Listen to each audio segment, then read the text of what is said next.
5:21 this morning, there's a showdown brewing between people who live in the Hyde Park neighborhood and a developer who happens to be a Metro politician. The fight is over redeveloping land on Troost Avenue with proposed construction of a mixed-use high-rise. That developer says it would bring a renaissance to an area that needs it.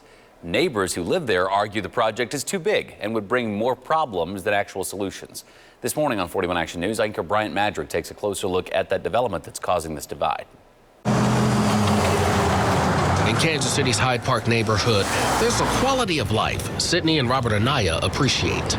I love this neighborhood. Yeah. We're directly across from the park. It is a great place to establish a family, to be a part of a community. But there's concern about a possible new addition to the community.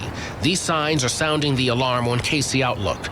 Behind these homes on Gillum Road, the project will be located on Troost Avenue near 45th Street. The plan is to take this vacant land and transform it into two mixed-use high-rise buildings made up of apartments, office space, and businesses. I just never even thought that we're going to face an opposition. That's Faris Farzadi. In addition to being the developer of this project, he's also an Overland Park City Councilman. He told us why he believes this location makes sense for his vision. When I looked at this area, I always thought that the proximity to the academic centers, including Stowers, UMKC, and all of the great universities and academic centers we have across the river, essentially, is a fantastic potential for Troost to, claim its glory back.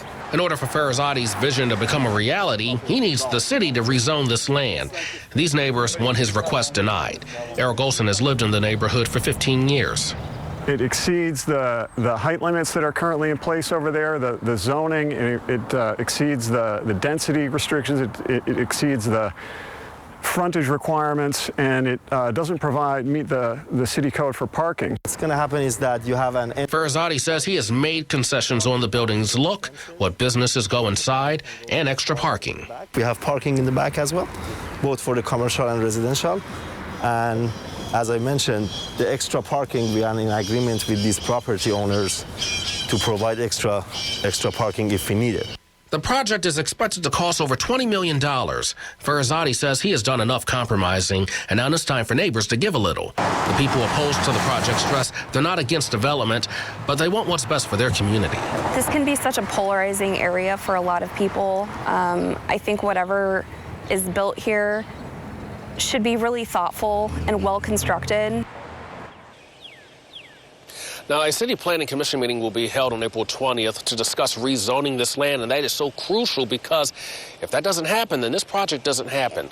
Now, the developer, he tells me that if he gets all the green lights at the earliest, this project could be up in as early as 2.5 to 3 years. Back to you. So, Bryant, thank you very much. Is rezoning the land the only thing Farzadi is after here? No, it's not. He also wants some tax incentives. He tells me that it is crucial to get that in order to make this project financially feasible.